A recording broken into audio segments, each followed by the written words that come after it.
우리는 복음 안에 소망을 가지고 있습니다. 복음을 한 단어로 바꾸면 구원입니다. 그 구원의 여정을 기록하고 있는 것이 성경입니다. 창세기에서 요한계시록까지 그 구원의 여정이 나와 있습니다. 하나님께서는 이 땅을 창조하시고 하나님이 창조한 아담에게 모든 것을 누리게 하셨습니다. 그러나 아담이 하나님의 사랑을 떠나 사람은 죄에 빠지게 되었습니다.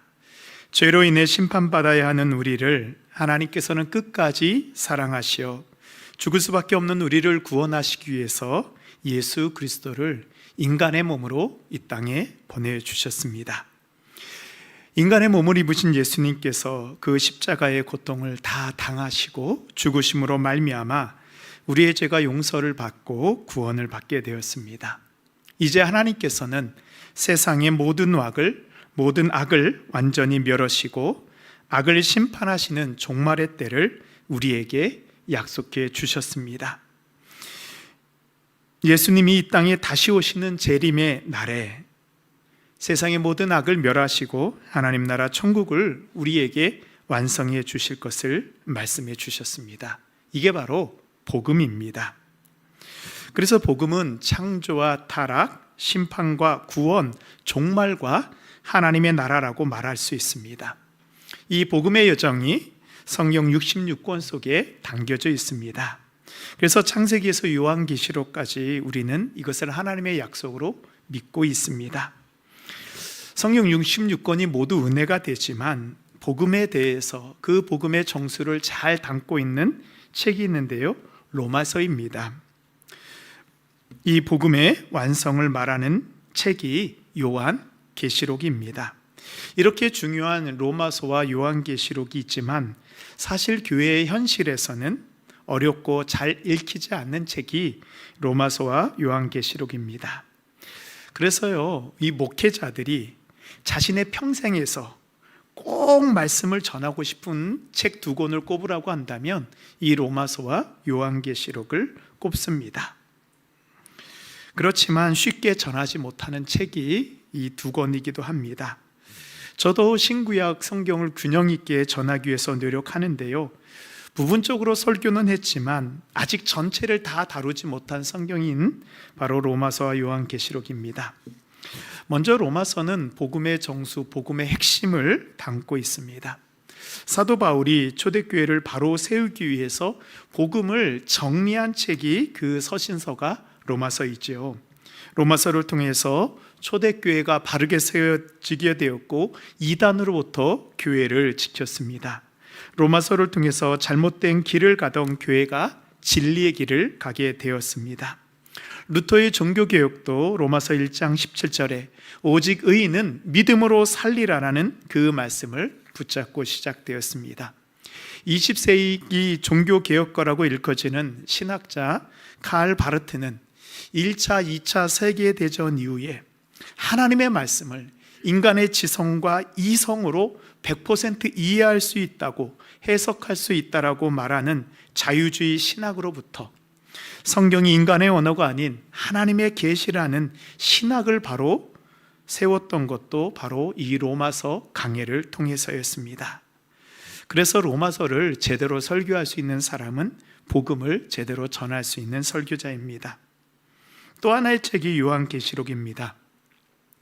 로마서는 그래도 읽으면 조금은 이해는 가는데요, 요한계시록은 읽는 것도 쉽지 않고 이해하는 것도 쉽지 않고 설교하는 것도 쉽지 않은 삼중고의 책입니다. 모든 설교자들이 설교하고 싶지만 피하고 싶은 책이 요한계시록입니다. 왜냐하면 요한계시록을 읽고 이해하기 위해서는 이 창세기부터 요한계시록 앞에 있는 요한 1, 2, 3서까지를 다 알고 있어야지만 가능합니다. 어렵지만 요한계시록을 깨닫지 못하면, 알지 못하면 하나님의 구원의 완성, 종말과 하나님의 나라를 사실 온전히 이해할 수 없습니다. 그래서 저도 목회를 하면서 우리 성도님들에게 요한계시록을 제대로 전하는 것이 저의 꿈이고 비전입니다. 그래서 연구와 준비를 10년 전부터 계속 해오고 있는데 아직까지 전하지 못했습니다. 물론 부분적으로는 전하긴 했죠. 하지만 사실 요한계시록 전부를 이해한다라는 것은 그렇게 쉬운 일은 아닙니다. 그래서 저도 요한계시록 본문을 직접적으로 마주하면서 설교하는 것을 망설이고 있었습니다. 근데 이번에 성지순례의 여정 가운데 이 소아시아 7교회를 다니게 되었습니다. 다 다니지는 못했지만 몇 군데를 다녔고요. 특별히 에베소에서 요한계시록을 기록한 사도 요한의 무덤을 방문하게 되면서 요한의 삶을 다시 한번 묵상하게 되었습니다. 이 사진이 저희가 직접 찍은 이 사도 요한의 무덤입니다. 우리 오늘 읽은 말씀 9절을 함께 보도록 하겠습니다. 9절에 보면 요한계시록을 기록한 장소가 나옵니다. 우리 함께 읽겠습니다. 하나님의 말씀과 예수를 증언하였으므로 말미암아 pat모라 하는 섬에 있었더니. 사도 요한이 요한계시록을 기록한 장소는 pat모섬입니다. 이번 순례의 pat모섬을 직접 방문하지는 못했지만 이 pat모섬 앞에 있는 사도 요한이 복음을 전하고 요한계시록을 보냈던 에베소 교회와 에베소에서 그리스로 넘어가는 그 에게를 지나다 보면요, 깜깜해서 보이지는 않지만 그 지나가는 바다 건너편에 이 요한이 요한계시록을 기록하였던 pat모섬이 있습니다. 저는 한밤중에 그에게 그 깊은 곳을 지나가면서, 캄캄한 어둠을 지나가면서 사도 요한이 있었던 pat모섬을 한번 좀 생각해 보았습니다. 그러면서 저에게 주신 마음이, 내가 요한계시록을 다 이해하기는 어려울 것 같다. 한 번에 다 설교하지는 못할지라도 조금이라도 더 늦기 전에 요한계시록 말씀을 전해야겠다는 그런 마음을 또한 성령께서 주셨습니다. 그래서 이번 사순절 동안 수요기도의 시간 요한계시록의 말씀을 전하고요, 또 16일부터 19일까지 사순절 특별 집회 시간에 2000년 전 교회에게 주셨던 소아시아 7교회에 대한 말씀으로 우리 성도님들 함께 은혜를 나누려고 합니다. 또 은혜를 함께 받으려고 합니다. 기도하면서, 준비하면서, 기대하면서 들으실 때 하나님께서 우리에게 주시는 말씀으로 들려지게 될 것을 저는 믿습니다. 아멘. 요한계시록을요, 한 번에 전하고 한 번에 이해할 수 있는 것은요, 제가 보기에는 사도 요한이 살아서 지금 이 자리에 선다 그래도 아마 불가능할 것 같습니다. 그래서 오늘은 요한계시록에 대한 궤감과 사도 요한의 삶에 대해서 함께 말씀을 나누도록 하겠습니다. 제가 요한계시록을 지칭할 때 요한계시록이라고 부르기도 하고 계시록이라고도 이렇게 좀 줄여서 부르기도 하는데, 이해하는데 그렇게 참조하시면 좋을 것 같습니다. 먼저 요한계시록은 끝, 종말에 관한 이야기이죠. 끝이라고 해서 단순히 마지막에 대한 그런 이야기는 아닙니다. 요한계시록은 그 끝을 아는 사람들이 살아가는 길에 대한 말씀입니다. 끝을 아는, 종말을 아는 성도들이 이 땅에서 어떻게 살아가야 되는지를 우리에게 알려주고 있습니다. 그래서 요한계시록은요, 미지의 종말, 보이지 않는 내일이 아니라 오늘 성도의 삶을 강조하고 있습니다. 오늘 우리가 살아가는 오늘이 요한계시록의 열린 결말이고요, 오늘이 미래의 종말을 결정한다고 계시록에서는 우리에게 말하고 있습니다. 그래서 요한계시록을 우리가 묵상하고 깨닫게 되면 오늘 우리가 가야 되는 그 길을 찾을 수 있습니다. 요한계시록은 신약성경의 마지막 책이고 성경 전체의 마지막 책입니다.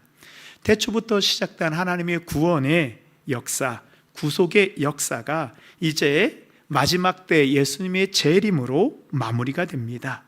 우리 창세기 1장 1절 말씀 함께 읽을까요? 태초에 하나님이 전지를 창조하시니라. 우리 요한복음 1장 1절 말씀입니다.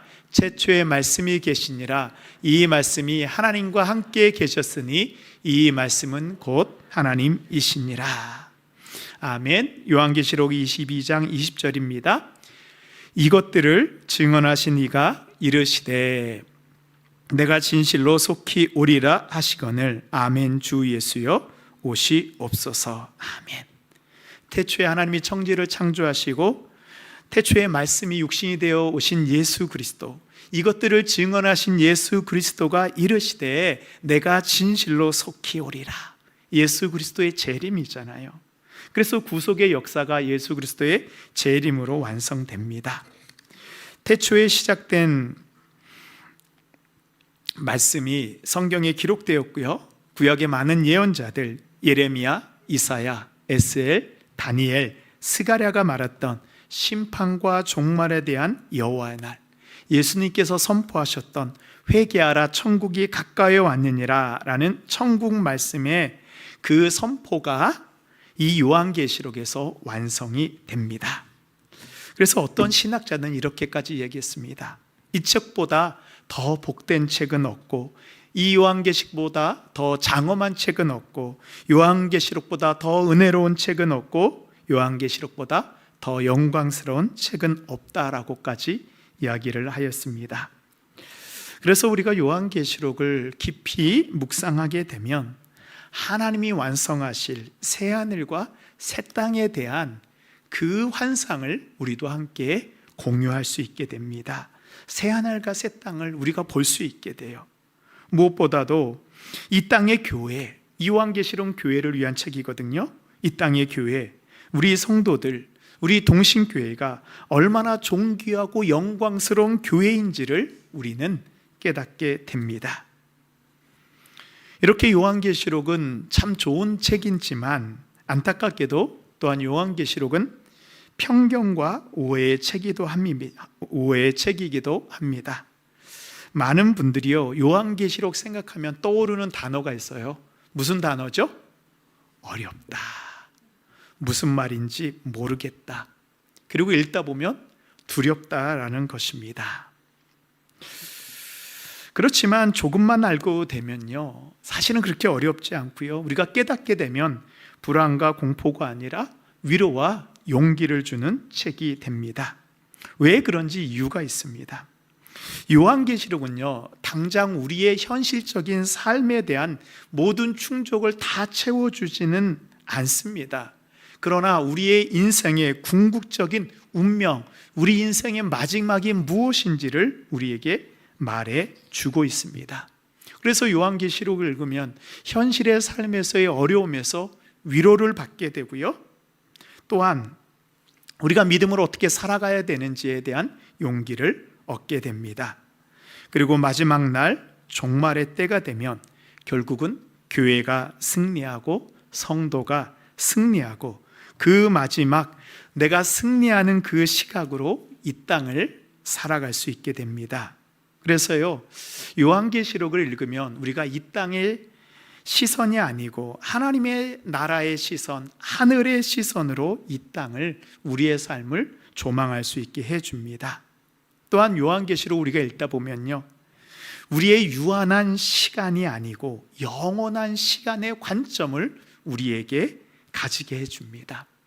그러니까 유한한 관점으로 오늘을 사는 것이 아니고 영혼을 살아가는 그 부분으로서 오늘을 살아가고, 또한 세상에서 세상의 방법대로 안주하는 삶이 아니라 종말의 관점에서 현재를 살아갈 수 있도록 해주기 때문입니다.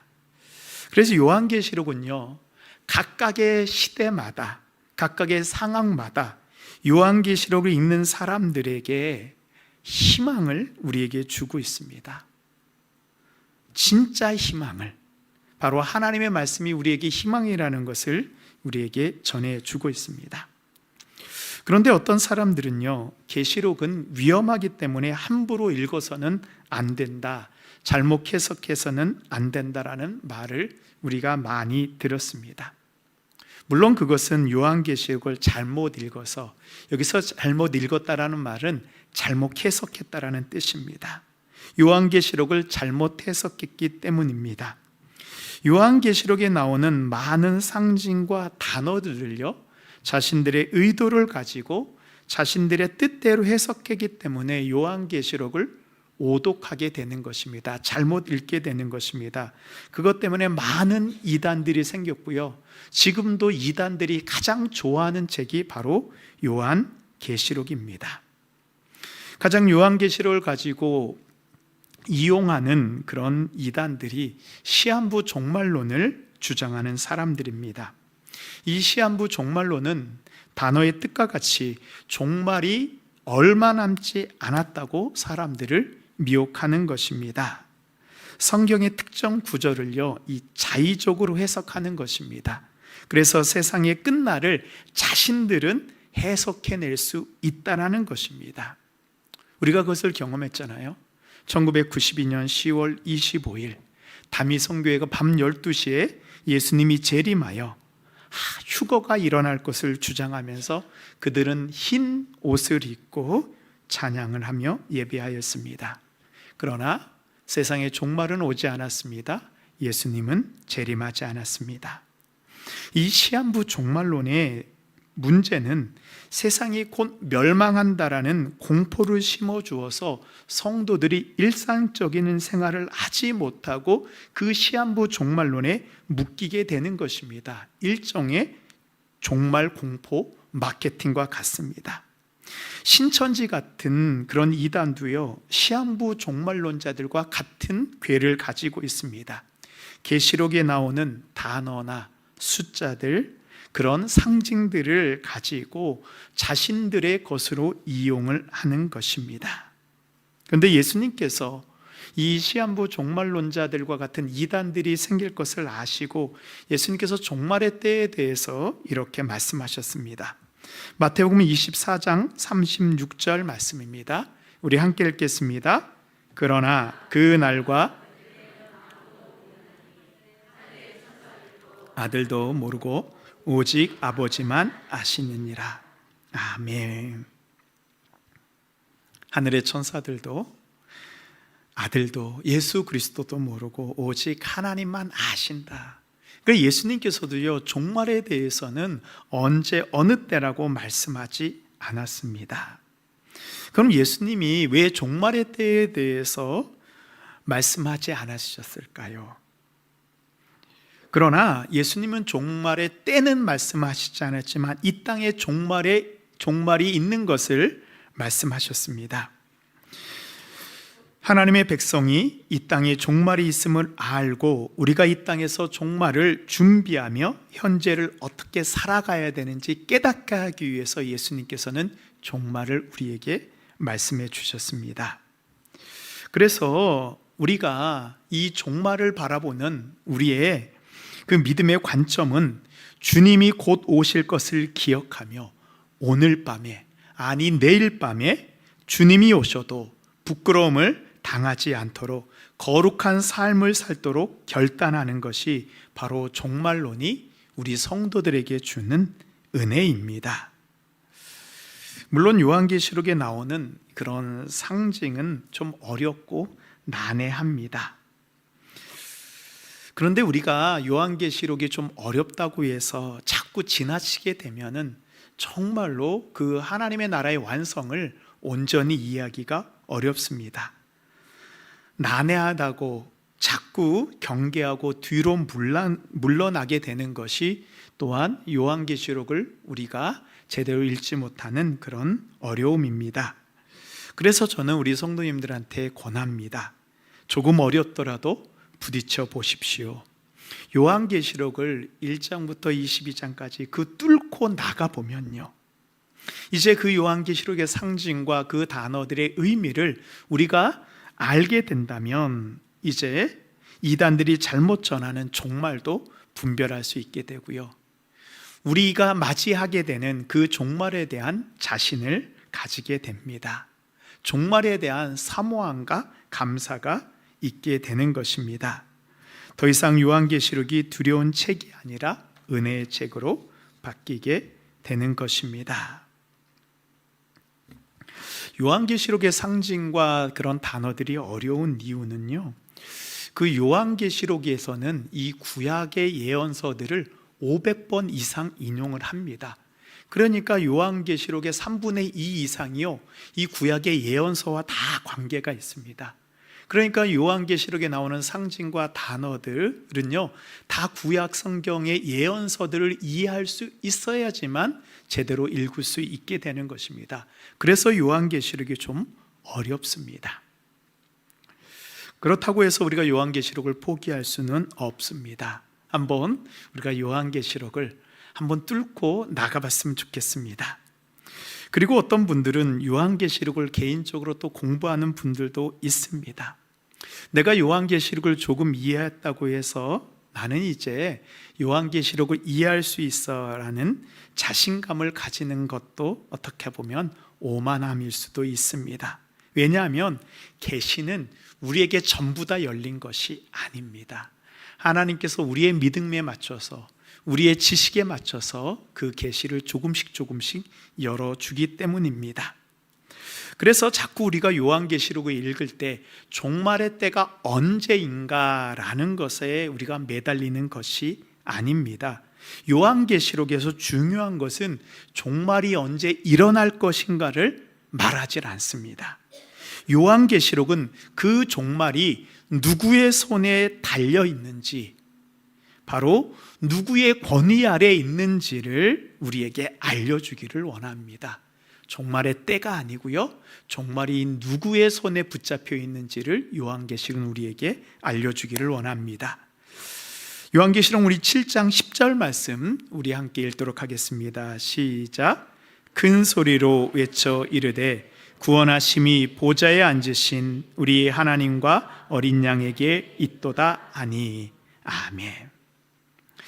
요한계시록은요, 이 세상의 권력에 비유되고 있는 그런 바벨론 제국의 손이 아니고, 그런 세상 왕들의 손이 아니고, 보좌에 계신 하나님과 어린 양 되시는 예수님께 세상의 종말, 우리의 구원이 달려 있음을 말씀하고 있습니다.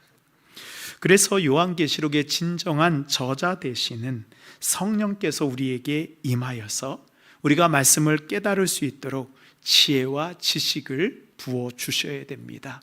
계시의 말씀은요, 우리의 인간의 지혜로만은 다 이해가 되지 않습니다. 또한 성령이 우리에게 깨닫게 해주시는 그런 신비의 영역이 있습니다. 우리가 하나님의 말씀을 사모하고 또한 어렵더라도 그 말씀을 깨닫기 위해서 노력할 때 성령이 우리에게 임하시고요, 하나님의 말씀을 깨달아지는 은혜가 우리에게 있을 것을 믿습니다. 아멘. 그럼 우리 요한계시록의 저자인 사도 요한에 대해서 조금 더 한번 살펴보도록 하겠습니다. 사도 요한은 우리가 알고 있는 요한복음의 저자이고요, 요한 1, 2, 3서의 저자이고 요한계시록의 저자입니다. 그래서 이 요한복음과 요한 1, 2, 3서과 요한계시록은요, 그 안에 있는 흐름이 일치하고 있습니다.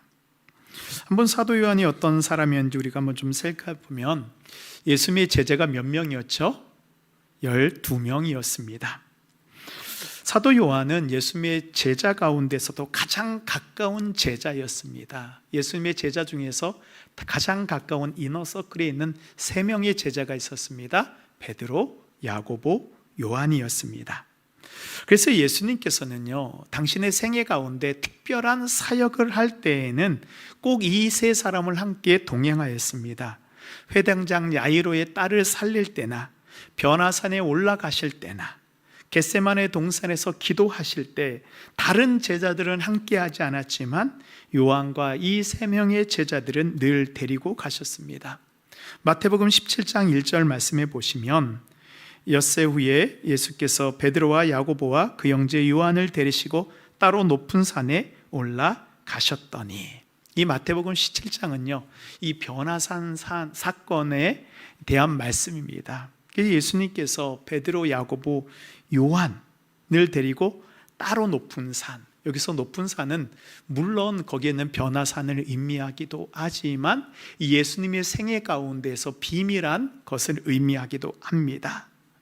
그래서 사도 요한은요, 다른 제자들이 경험하지 못했던 예수님의 사역을 깊숙이 알고 있었습니다. 그 옆에서 예수님이 어떤 일을 했는지 다 지켜봤던 제자입니다. 사도 베드로가 예수님의 사역의 수제자였다면 사도 요한은 예수님과 가장 관계적으로 가까웠던 수제자라고 말할 수 있습니다. 이것을 잘 보여주는 그런 모습이 있는데요, 이 예수님께서 십자가에 달리시기 전에 유월절 만찬을 하셨잖아요. 그 유월절 만찬할 때의 모습을 요한복음에서는 이렇게 그리고 있습니다. 요한복음 13장 23절입니다. 예수의 제자 중 하나 곧 그가 사랑하시는 자가 예수의 품에 의지하여 누웠는지라. 그러니까 예수님이 이제 식사를 하시는데요, 이 근동에서의 유다인들의 식사 예절은 우리처럼 이렇게 딱 식탁에 앉아서 이렇게 밥을 먹지 않았습니다. 이제 이제 거실 같은데 다들 비스듬히 누워서, 이제 사실은 식탁이 아니고요, 바닥에 카펫을 놓고 그 위에다가 음식을 놨습니다. 그래서 비스듬히 누워서 이제 식사를 하는데, 그때 호스트되는 주인의 품에 기대일 수 있는 그런 특권을 가진 사람이 있었습니다. 가장 가깝고 가장 사랑받고 가장 신뢰하는 사람이 주인의 이 품에 기대어 누워서 식사를 할 수 있는 사람입니다. 바로 그 사랑하는 자가 요한이었습니다. 유월절 만찬할 때 예수님의 품에 기대어 식사를 했던 그 제자가 요한입니다. 그 요한은요, 이 요한복음에 자신의 이름을 요한이라고 직접 밝히지 않습니다. 뭐라고 표현하냐? 예수님이 사랑하시는 제자. 얼마나 자부심이 커요. 우리도 그렇게 말씀할 수 있으면 너무 좋잖아요. 그래서 요한복음은요, 이 공관복음, 마태, 마가, 누가복음은 그 내용이 70%가 일치를 해요. 공관복음은요. 근데 공관복음과 요한복음은 일치하는 내용이 30%밖에 되지 않습니다. 70%는요 요한복음에만 있는 그런 내용들이 많이 있습니다. 그것이 가능한 이유, 다른 공관복음서에는 없고 요한복음에만 예수님의 말씀, 예수님의 기적, 예수님의 이사가 기록되어 있는 이유는 오직 가까이서 예수님의 말씀을 듣고 예수님의 기적을 보았던 사도 요한만이 알 수 있는 그런 예수님의 모습이었습니다. 그러면 예수님이 사랑하시는 제자라고 했으니까요, 이 요한의 성격이 아주 온유하고 아주 사랑스러웠을까요? 요한의 성격을 나타내는 표현이 있습니다. 예수님께서는 제자들에게 별명을 지어주셨습니다. 베드로의 원래 이름은 뭐죠? 시몬이었잖아요. 베드로, 너는 반석이다라고 예수님께서 이름을 지어줬습니다. 예수님의 사랑하는 제자니까 사도 요한에게도 좋은 별명을 예수님이 지어주셨겠죠. 우리 마가복음 3장 17절 말씀 함께 보도록 하겠습니다. 우리 함께 읽도록 하겠습니다. 시작. 또 세베대의 아들 야고보와 요한이니 이 둘에게는 보아너게 곧 우리의 아들이란 이름을 더하셨으며, 야고보와 요한에게 예수님이 별명을 지어주셨습니다. 너희들은 보아너게 우리의 아들이다. 우리는 요한을 참 사랑 많고 참 겸손한 사도라고 그렸지만 예수님은 요한의 본래의 모습을 제대로 알고 계셨습니다. 우리는 천둥 번개이잖아요. 번개처럼 급하고 천둥처럼 화를 내는 다혈질 성격이 바로 요한이었습니다. 이 누가복음에 보면요, 요한의 성격이 잘 나타나는 그런 장면이 나옵니다. 이제 예수님이 사마리아에 가서 복음을 전했는데요, 사마리아 사람들이 이 예수님을 영접하지 않는 거예요. 그 당시의 문화는 방문하게 되면 그 마을 사람들이 손님을, 나그네를 영접하는 것이 문화입니다. 근데 이 사마리아 사람들은 예수님을 영접하지 않는 것입니다. 그러자 그 모습을 보면서 이 야고보, 요한이 이렇게 말합니다. 누가복음 9장 54절 말씀입니다. 제자 야고보와 요한이 이를 보고 이르되 주여, 우리가 불을 명하여 하늘로부터 내려 저들을 멸하라 하기를 원하시나이까. 뭐예요? 예수님, 저 예수님을 영접하지 않는 저 사마리아 사람들을 지금 예수님 하늘에서 불을 내려가지고요, 저들을 다 불태워서 심판하여 주셨으면 좋겠습니다. 성격이 어떻습니까? 온화하고 착합니까? 아니죠. 우리 아들 욱하는 불과 같은 성격을 가지고 있는 사도입니다. 그래서 이 사도 요한은 사실은 어디로 튈지 모르는 그런 사람입니다. 우리 가운데에도 사도 요한 같은 분들이 계시죠? 지금 몇몇 분들이 고개를 끄덕였는데 옆을 쳐다보시면 안 돼. 이럴 때에는요, 그냥 저를 보셔야 됩니다. 이런 불과 같은 성격을 가진 사도 요한에게 예수님께서는 자신의 그런 삶의 마지막에 중요한 부탁을 사도 요한에게 합니다. 예수님께서 십자가에서 죽으실 때 자신의 육신의 어머니 마리아를 이 사도 요한에게 부탁을 합니다. 요한복음 19장 26절 27절 말씀입니다. 예수께서 자기의 어머니와 사랑하시는 제자가, 사랑하신 제자 요한이죠, 곁에 서 있는 것을 보시고 자기 어머니에게 말씀하시되 여자여 보소서 아들이니이다 하시고, 또 그 제자에게 이르시되 보라 내 어머니라 하신대 그때부터 그 제자가 자기 집에 모시니라. 그러니까요, 사도 요한이 마지막에 십자가에서 예수님의 그런 유언을 받는 거예요. 그 유언의 부탁의 내용이 뭐냐? 육신의 어머니 마리아를 네가 좀 돌봐달라는 것입니다. 근데 원래 불과 같은 성격을 가진 이 요한의 그런 캐릭터는요, 요한은 어떻게 했냐면 예수님을 위해서 복음을 전하다가요, 제일 먼저 순교하고도 남을 그런 성격을 가진 사람입니다. 예수님의 제자 가운데서 베드로는 거꾸로 십자가에 매달려 순교하였습니다. 이 야고보는 사도행전에 보면 헤롯의 칼에 의해서 순교하였습니다. 제자 안드레는 기울어진 십자가에 못 박혀 순교하였습니다. 나다나엘은 살가죽이 벗겨지는 그런 고통을 받으며 순교하였습니다. 근데 요한은요, 그렇게 거룩하게, 아니 멋지게 단번에 순교하고 싶어도 순교할 수 없었습니다. 예수님께서 그의 어머니 마리아를 요한에게 부탁하셨기 때문입니다. 박해가 있을 때마다 요한은 순교하지 못하고 어머니 마리아를 데리고 이리저리 도망쳐야 했습니다. 예루살렘의 초대교회가 세워졌을 때 요한과 마리아는 초대교회의 지도자가 되었습니다. 요한은 어떻게 보면 예수님의 그 십자가의 마지막 자리에서 그의 성격과는 정반대의 삶을 살도록 사명을 받게 되었습니다. 바로 그것이 요한의 십자가였습니다.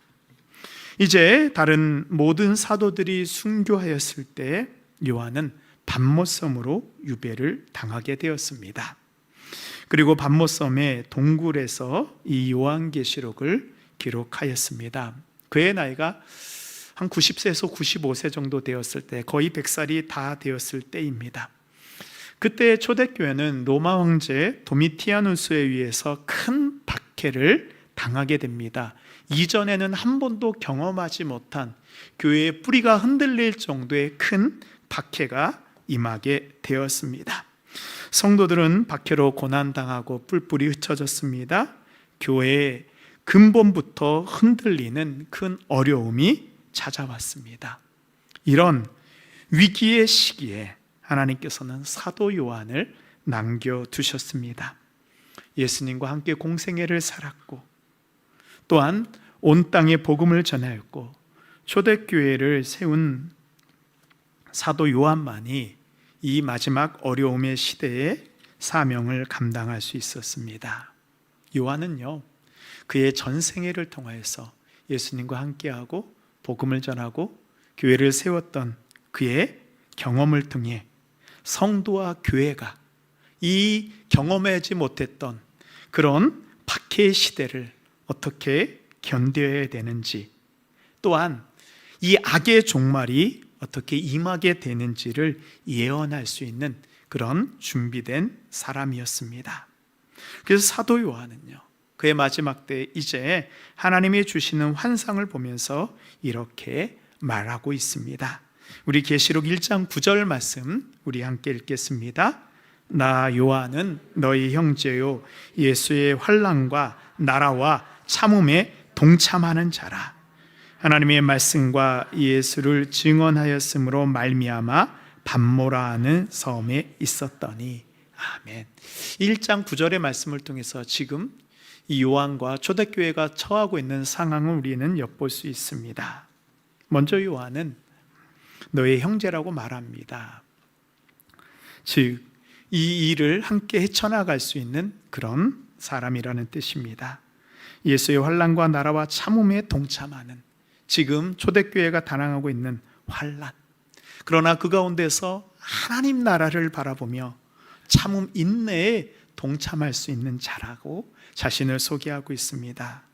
그래서 이제 하나님의 말씀과 예수를 증언하는 자로 반모 속에 갇혀 있지만, 이제 하나님이 보여주시는 그 마지막 종말의 때에 대해서 온 땅에 있는 모든 교회들에게, 그 온 땅에 있는 모든 교회를 대표하는 7교회에게 이 회람서신으로 요한계시록을 기록하게 됩니다. 모든 사도들이 순교하고 사라진 시대에 사도 요한은 예수님의 말씀과 다가올 종말을 연결할 수 있는 유일한 영적 다리, 영적 사도가 되었습니다. 비록 다른 사도들처럼 훌륭하게 멋진 순교를 하지는 못하였지만, 요한에게 있어 순교는 끝까지 살아남아서 교회를 지키고 세우는 것이었습니다.